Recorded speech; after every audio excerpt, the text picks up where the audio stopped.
Hello student, ये surface chemistry का video number 17 है। लास्ट वीडियो में हम डिस्कस कर रहे थे अल्ट्रा सेंट्रीफ्यूगेशन।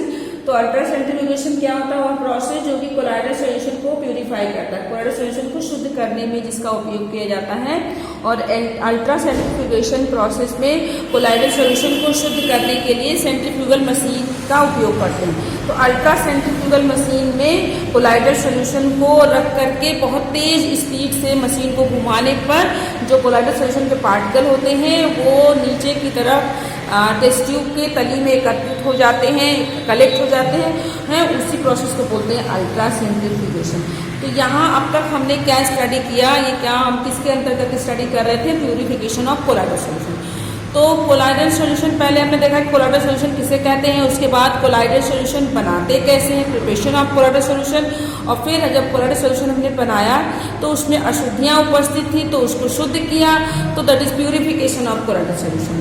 तो जब हम कोलाइडल सॉल्यूशन को बना लिया, हमने प्यूरिफाई कर लिया, अब हम देखेंगे कि जो हमारे पास कोलाइडल सॉल्यूशन है उसकी क्या प्रॉपर्टी होती है। तो नेक्स्ट टॉपिक है हमारा that is properties of colloidal solution. Next topic properties of colloidal solution. Properties of colloidal solution, colloidal solution की क्या प्रॉपर्टीज है, क्या क्या कोलाइडल सॉल्यूशन के गुण होते हैं। तो अब तक हम कोलाइडल सॉल्यूशन के बारे में पढ़ रहे हैं, तो उसमें हमने ढेर सारी प्रॉपर्टी ऑलरेडी स्टडी की है, फिर भी हम यहाँ पर देखेंगे। तो फर्स्ट है हमारा that is stability. First property है स्टेबिलिटी। तो कोलाइडल सॉल्यूशन मेनली जो है डिस्पर्जन मीडियम में इन घुलने के हिसाब से, डिस्पर्जन मीडियम की तरफ पार्टिकल के अट्रैक्शन के हिसाब से मेनली दो तरह से हमने डिस्कस किया, लायोफिलिक एंड लायोफोबिक सोल। तो हमने ये देखा कि जो लायोफिलिक सोल है वो ज़्यादा स्टेबल होता है in comparison to lyophobic sol. तो स्टेबिलिटी की हम बात करें तो lyophilic sol are more stable than lyophobic sol. तो स्टेबिलिटी में आप लिखेंगे उसको हम ऑलरेडी स्टडी कर चुके हैं। लायोफिलिक सोल और लायोफोबिक सोल के बीच में जब हम अंतर पढ़ रहे थे, तो लायोफिलिक कोलाइडल सॉल्यूशन या lyophilic sol are more stable than lyophobic sol. Clear? तो लायोफिलिक सोल जो होता है वो लायोफोबिक सोल की तुलना में ज़्यादा स्टेबल होता है। क्यों? क्योंकि लायोफिलिक सोल में जब इलेक्ट्रोलाइट मिलाते हैं तो उसका स्कंदन नहीं होता, वो कोआगुलेट नहीं होता, क्योंकि जो लायोफिलिक सोल में इलेक्ट्रोलाइट डालने पर वो इजीली उसका कोआगुलेशन नहीं होता है, बट लायोफोबिक सोल में इलेक्ट्रोलाइट मिलाने पर वो इजीली कोआगुलेट कर जाता है। तो lyophilic sol are more stable than lyophobic sol because, यहीं पर हम ऐड कर सकते हैं, because by addition of electrolyte, already हमने इसको डिस्कस किया है। By addition of electrolyte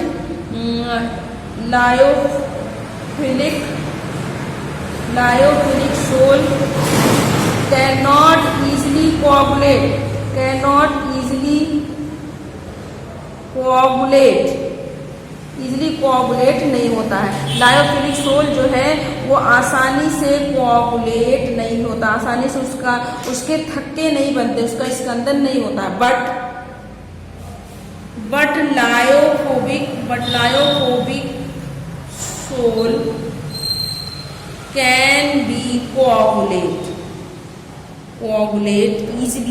easily coagulate हो जाता है जो है इलेक्ट्रोलाइट मिलाने पे। दैट्स वाई लायोफिलिक एग्जाम में पूछ ले कि लायोफिलिक सोल जो है ज़्यादा स्टेबल होता है लायोफोबिक सोल की तुलना में, या लायोफिलिक सोल रिवर्सिबल है और लायोफोबिक सोल रिवर्सिबल नहीं है। क्यों? क्योंकि जो लायोफिलिक सोल जो है स्टेबल है क्योंकि उसमें इलेक्ट्रोलाइट डालते हैं तो उसका कोआगुलेशन नहीं होता है, जबकि लायोफोबिक सोल में इलेक्ट्रोलाइट मिलाने पर उसका कोआगुलेशन हो जाता है। That is the stability. तो स्टेबिलिटी में ये आप देखेंगे कि कोलाइडल सॉल्यूशन स्टेबल होते हैं, उसमें भी लायोफिलिक सोल जो है ज़्यादा स्टेबल होता है। तो सेकेंड हमारा है नेक्स्ट टॉपिक है दैट इज फिल्ट्रेबिलिटी। फिल्ट्रेबिलिटी मतलब फिल्टर करने की क्षमता, कोलाइडल सॉल्यूशन को फिल्टर करने की क्षमता। तो कोलाइडल सॉल्यूशन में दो पार्ट हैं। कोलाइडल सॉल्यूशन हमने बताया था कि इसमें दो पार्ट है, डिस्पर्स फेज और dispersion medium. Disperse phase colloidal particle की बात कर रहे हैं, डिस्पर्जन मीडियम जिसमें कोलाइडल पार्टिकल घुला हुआ है, मिला हुआ है।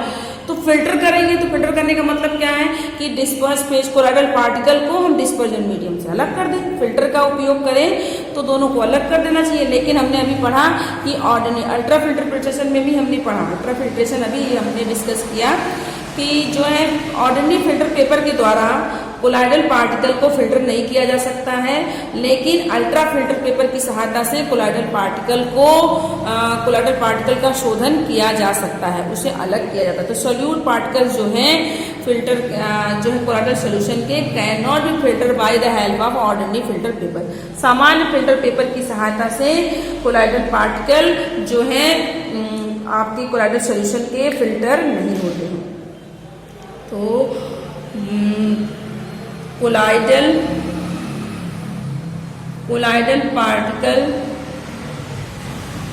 particles of colloidal solution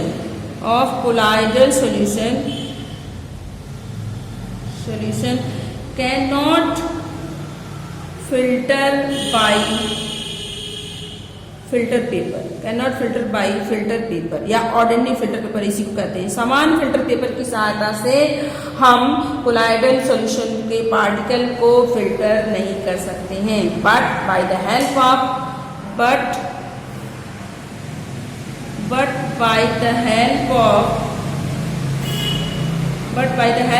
ultra filter paper हमने आपको डिटेल में बताया। But by the help of ultra filter paper colloidal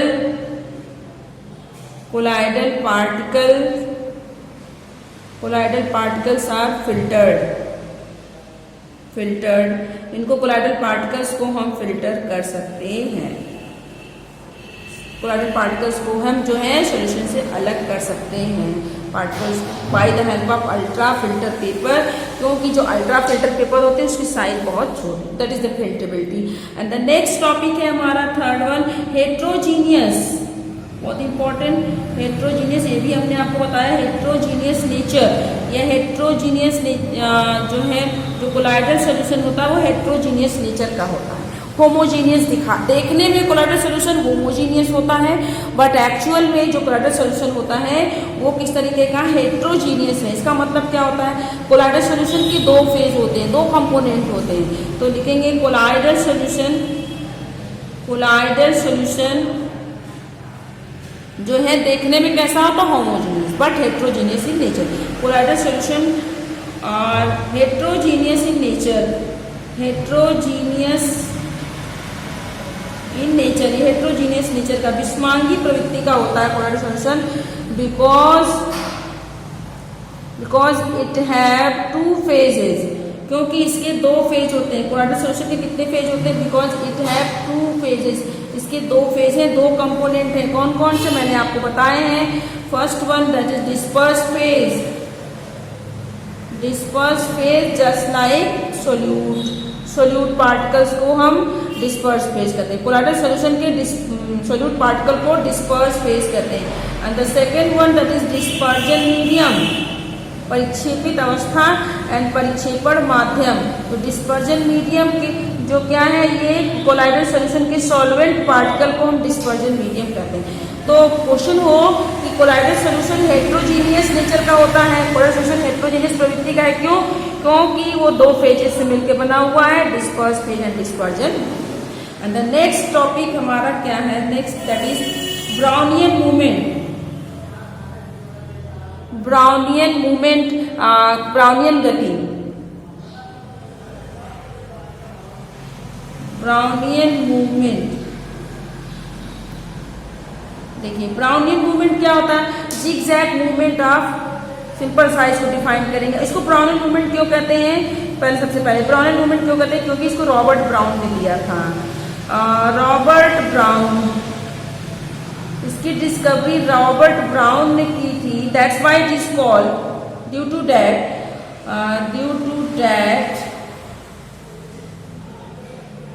it is called Brownian movement, due to that it is called Brownian movement.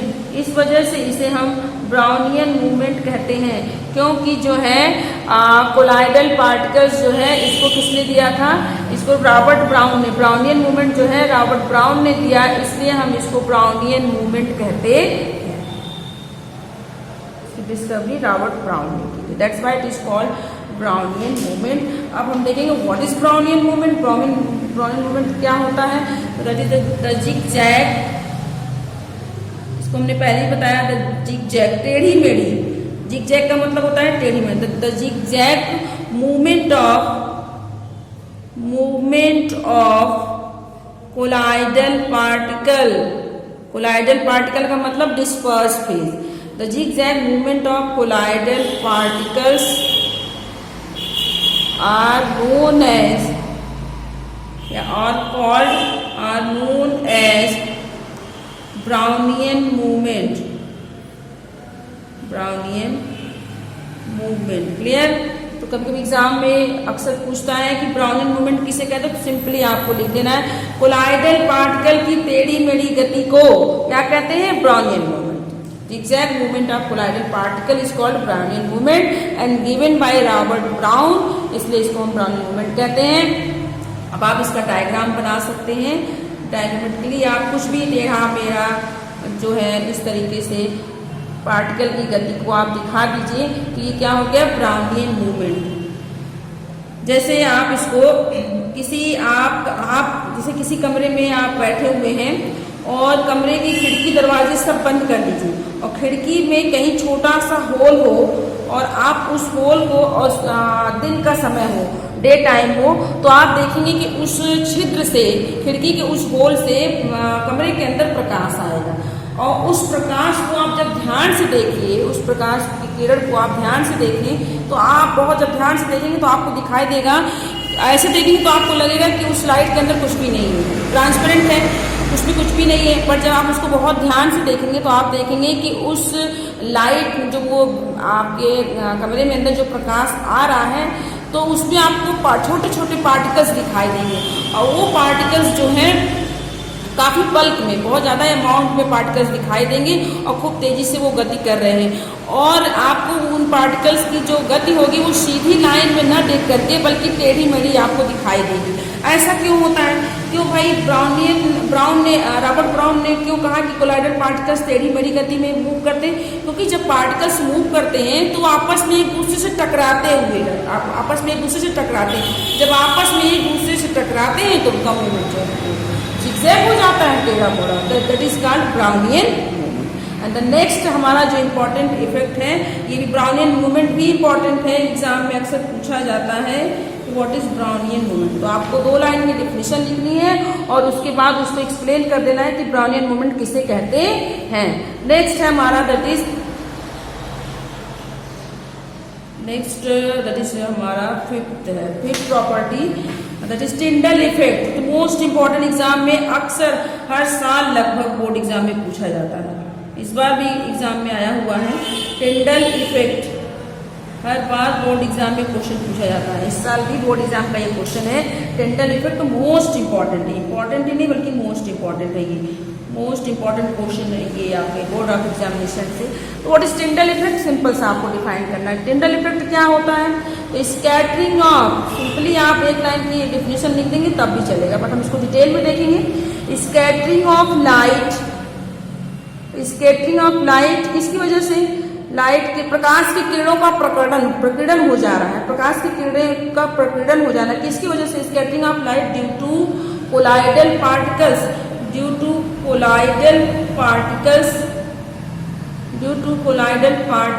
is known as Tyndall effect। तो Tyndall effect क्या होता है भाई, प्रकाश की किरणों का प्रकीर्णन कोलाइडल पार्टिकल के कारण, कोलाइडल कणों के कारण प्रकाश की किरणों का प्रकीर्णन ही क्या कहलाता है, टिंडल इफेक्ट। सिंपल सा आपको अगर शॉर्टकट लिखना है, आपके पास टाइम नहीं है, एग्जाम में याद नहीं आ रहा है, तो 2 लाइन की डेफिनेशन लिख देनी है और डायग्राम आपको बताते हैं, डायग्राम आप बना दीजिएगा। सिंपली आप, और इसको हम डिटेल में एक्सप्लेन करेंगे, बट आपको शॉर्टकट नहीं याद है तो इतना भी लिख देंगे तब भी चलेगा। तो सिंपली कहने का मतलब ये है कि कोलाइडल कणों के द्वारा प्रकाश की किरणों का प्रकीर्णन ये क्या कहलाता है? Tyndall effect. अब ये देखेंगे आगे किस तरीके से होता है, तो देखेंगे if a strong beam of light, मतलब यदि प्रकाश की एक किरण, स्ट्रॉन्ग बीम ऑफ लाइट, प्रकाश की किरण को is passed, if a strong beam of light is passed through a colloidal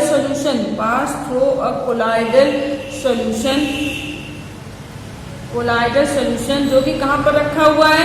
placed in dark room, अंधेरे कमरे में रखा हुआ है, dark room. the path of beam दिखाई पड़ेगा, path of beam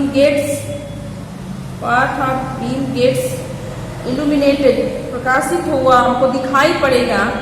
लाइट की जो पाथ है वो हमें दिखाई देगी। illuminated this path of, या this effect, सबसे पहले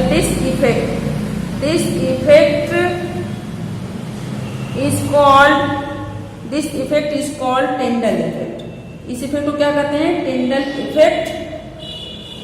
and this path of beam, प्रकाश की इस पाथ को is called Tyndall cone, और Tyndall इफेक्ट क्यों? साइंटिस्ट के नाम पे पड़ा हुआ है, Tyndall effect and Tyndall cone। तो देखिए क्या कहता है, क्या करें, सिंपल वे में समझेंगे। जब हम कोलाइडल सोल्यूशन को एक बीकर में लेकर के जो है एक ग्लास में रख करके, कोलाइडल सोल्यूशन को एक ग्लास में रखें और उसको किसी अंधेरे कमरे में रख दें जहां कहीं से प्रकाश ना आ रहा, फिर उसमें क्या करें कि कोलाइडल सोल्यूशन के ऊपर प्रकाश की किरण को हम ट्रांसफर करें, जैसे टॉर्च को हमने बीकर में, अंधेरे कमरे में बीकर में जो है कोलाइडल सोल्यूशन रख दिया, अब टॉर्च से उसके ऊपर लाइट मार रहे हैं। जब उसके ऊपर लाइट मारेंगे तो हमें जो है कोलाइडल सोल्यूशन के अंदर जो कण हैं या कोलाइडल सोल्यूशन के अंदर जो भी चीजें हैं वो हमें दिखाई पड़ेगी। वो हमें कोलाइडल सोल्यूशन के अंदर हमें जो है जो लाइट ट्रांसफर हो रही है वो हमें दिखाई देगी, उसी को हम टिंडल इफेक्ट कहते हैं। और टिंडल इफेक्ट जो उस पाथ की वजह से जो बीम जो है, एंड दिस पाथ, जो पाथ पड़ रहा है, जो लाइट पड़ रही है, इस कॉल्ड उसे टिंडल कोन, क्योंकि कोन के आकार का बना देगा। तो बट ट्रू सॉल्यूशन यदि होता तो ट्रू सॉल्यूशन में लाइट नहीं दिखाई पड़ेगा, क्योंकि उनके पार्टिकल्स बहुत छोटे हैं। तो इसको हम डायग्रामेटिकली देखेंगे कि ट्रू सॉल्यूशन में नहीं दिखाई देता है, बट जो है आपके कोलाइडल सॉल्यूशन में प्रकाश की किरणें दिखाई देती है। तो आगे हम इसको थोड़ा सा और एक्सप्लेन कर लेंगे।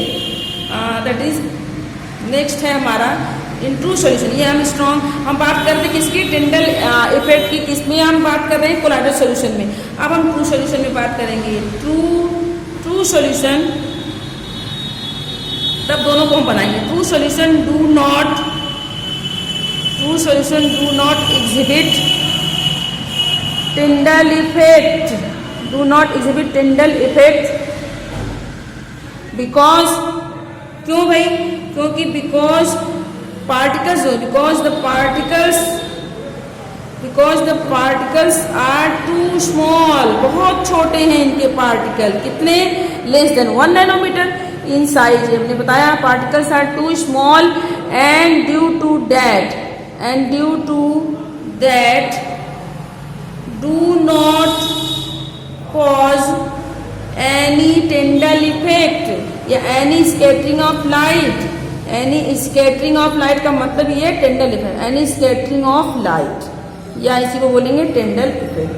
जो ट्रू सॉल्यूशन है उसमें यदि हम प्रकाश की किरण को ट्रांसफर करेंगे तो पार्टिकल्स इतने छोटे हैं कि लाइट की स्कैटरिंग नहीं करेंगे और हमें टिंडल इफेक्ट नहीं दिखाई देगा। अब इसको हम डायग्राम से देखते हैं। जैसे हमारे पास है दो हम बीकर ले लेते हैं, एक में हम ट्रू सॉल्यूशन भर देंगे और एक में हम जो है कोलाइडल सॉल्यूशन। एक में कोलाइडल सॉल्यूशन को भर देते हैं, दो हमारे पास बीकर हैं, एक में हमने कोलाइडल सॉल्यूशन को रख दिया और एक में हम जो है, ये है हमारे पास 2 बीकर्स ठीक है। और इसको हमने कर दिया कि ये ट्रू सॉल्यूशन है। ये क्या है हमारे पास? ट्रू सॉल्यूशन है। और ये क्या है हमारा? That is colloidal solution. ये हमारा क्या है? कोलाइडल सॉल्यूशन है, ठीक है। अब उसमें लाइट को पास करने से पहले हमें मालूम है कि कोलाइडल सॉल्यूशन में क्या होता है? Scattering of light. Colloidal solution में लाइट की स्कैटरिंग होती है, क्योंकि हमने बताया कोलाइडल सॉल्यूशन के पार्टिकल जो होते हैं लाइट की स्कैटरिंग करते हैं। स्कैटरिंग ऑफ लाइट, प्रकाश का प्रकीर्णन होता है by colloidal particle. But true solution के पार्टिकल बहुत छोटे हैं तो वो लाइट की स्कैटरिंग नहीं करेंगे। तो नो स्कैटरिंग है, do not scattering of light, no scattering of light. इसमें लाइट की स्कैटरिंग नहीं होगी, और जब इसमें लाइट की स्कैटरिंग नहीं होगी तो हमें किरणों का जो पाथ है वो नहीं दिखाई देगा। इसमें ट्रू सॉल्यूशन में, लेकिन कोलाइडल सॉल्यूशन में लाइट की स्कैटरिंग हो रही है, इसलिए किरणों का पाथ हमें दिखाई देगा। अब हम यहाँ पर एक टॉर्च ले लेते हैं। हमने एक टॉर्च ले लिया यहाँ पर, सपोज यहाँ पर एक टॉर्च लिया हमने, ये हमारे पास एक टॉर्च है, और इससे हम इसके ऊपर लाइट, इस बिलियन के ऊपर लाइट जो है हम इसके ऊपर प्रकाश फोकस कर रहे हैं, इसके ऊपर लाइट पड़ रही है। तो देखिए क्या होगा। ये टॉर्च है, इसके ऊपर लाइट पड़ी, तो अब हम देखेंगे कि इसमें तो हमको कुछ नहीं दिखाई देगा, इसमें हमें कुछ भी नहीं दिखाई देगा ट्रू सॉल्यूशन में, लेकिन कोलाइडल सॉल्यूशन का पाथ हमें दिखाई देगा। इसको हम डायग्राम से दिखा, ऐसे हम इसको शो कर दे रहे हैं कि हाँ हमें ये दिखाई दे रहा है। इसमें जो लाइट पड़ रही है, कोलाइडल सॉल्यूशन के ऊपर जब लाइट पड़ेगी तो कोलाइडल सॉल्यूशन के अंदर जो भी कुछ है वो हमें दिखेगा। क्यों? क्योंकि कोलाइडल पार्टिकल्स जो स्कैटरिंग कर रहे हैं, and this is called Tyndall effect. इसको बोलते हैं टिंडल इफेक्ट। क्लियर? तो कोलाइडल सॉल्यूशन जो है टिंडल इफेक्ट शो करते हैं, लेकिन ट्रू सॉल्यूशन टिंडल इफेक्ट नहीं शो करता। क्यों? आप सिंपली कह सकते हैं क्योंकि ट्रू सॉल्यूशन के पार्टिकल्स 1 नैनोमीटर से कम होते हैं, उनके द्वारा लाइट की स्कैटरिंग नहीं होती है, इसलिए वास्तविक विलयन के द्वारा टिंडल इफेक्ट नहीं शो होता है। लेकिन कोलाइडल सॉल्यूशन के द्वारा जो है कोलाइडल पार्टिकल्स बड़े हैं वास्तविक विलयन की तुलना में, इसलिए वो लाइट की स्कैटरिंग कर रहे हैं, और वो जो है जब लाइट की स्कैटरिंग हो तो टिंडल इफेक्ट होगा। और इस टिंडल इफेक्ट का मतलब क्या है? जब हम वास्तविक विलयन में लाइट डालेंगे तो उसमें अंदर का विलयन कभी भी अंधेरा काला ही दिखाई देगा। अंधेरे कमरे में हमने वास्तविक विलयन रखा, उस पर टॉर्च डाला, हमें तभी विलयन अंधेरे ही दिखाई देगा, उसमें कुछ भी नहीं दिखाई देगा। लेकिन अगर हमारे पास कोलाइडल विलयन है तो कोलाइडल विलयन में यदि हम टॉर्च मारते हैं तो हमें विलयन में प्रकाश दिखाई पड़ेगा, क्योंकि वहां पर लाइट की स्कैटरिंग हो जा रही है। That is called scattering of light. Clear? इसी को माइक्रोस्कोप के द्वारा जिमोंडी ने देखा, तो उन्होंने क्या किस तरीके से इसको ऑब्जर्व किया और टिंडल कोण किस तरीके से बताया, तो इसको हम नेक्स्ट वीडियो में डिस्कस करेंगे।